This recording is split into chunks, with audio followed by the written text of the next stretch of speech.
Hey there everybody, I'm Joe the Disney Guy, and today we're going to take our first look at an important yet fun part of Disney history, Disney Shorts. Now, like the Disney Channel movie reviews, I'll only be able to give background information when it's available. And for the most part, these episodes are going to be us looking back at Disney Shorts old and new while I give you my opinions on them. So without further ado, let's get started with an oldie but goodie, Donald's Crime. Before we start looking at the short, let's have a quick film history lesson. Donald's Crime was released in 1945, which was smack dab in the middle of what's known as the classic period of American film noir. Film noir, for those of you who don't know, is essentially a fancy name for a crime drama, and in the 1940s and 50s, they were all the rage in Hollywood.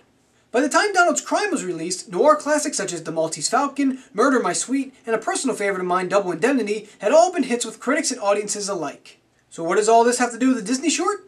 Well, Donald's Crime is pretty much Disney's parody of the noir films that were popular during the time period. The short follows Donald Duck, who steals $1.25 from his three nephews, Huey, Dewey, and Louie, for his date with Daisy, but as his guilt rises, Donald begins to act like he's on the run from the law. One of the fun aspects of this short is seeing Donald and Daisy's date. It's really a time capsule of the period, between the music and the dance moves. Donald also has some fantastic lines throughout the short. I'll admit it, I use two of my favorite lines from the short in my day-to-day life. There's when I'm broke. Oh my, I'm financially embarrassed. And of course when I find loose change. Money, I'm rich!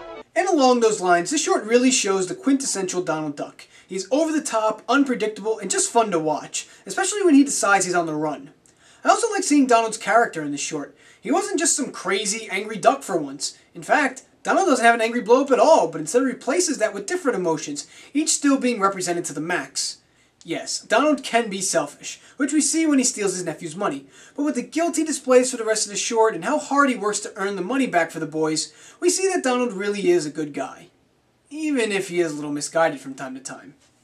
You know, like losing it over a measly 5 cents. Here, you put it all back, and a nickel besides. And a nickel besides? As for its significance, Donald's Crime was nominated for an Academy Award for Best Animated Short in 1946, but lost out to Quiet Please, a Tom and Jerry short. In terms of Disney lore, this short featured Daisy's second ever speaking role, and for the first time it was done by Gloria Blondell as opposed to Clarence Nash, the voice of Donald and every other Disney duck at the time. And we should all be very thankful for that. It's weird enough hearing Huey, Dewey, and Louie have the same voice as Donald. What you doing, Donald? And I don't think I'm alone in thinking that it'd be far creepier hearing a girl who Donald is dating with the same voice as him, right?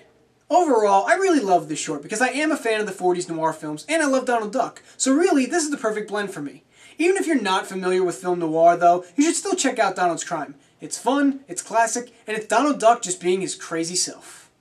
Well guys, that about wraps it up for me this week. I know, this review isn't as long as most of my other ones, but hey, it's a Disney short, what'd you really expect? Make sure you leave your comments down below with your thoughts on the show and any other Disney shorts you want me to look at. Subscribe, check out my Facebook, my Twitter, and be sure to check out last week's video and next week's video. And I'll see you all next week.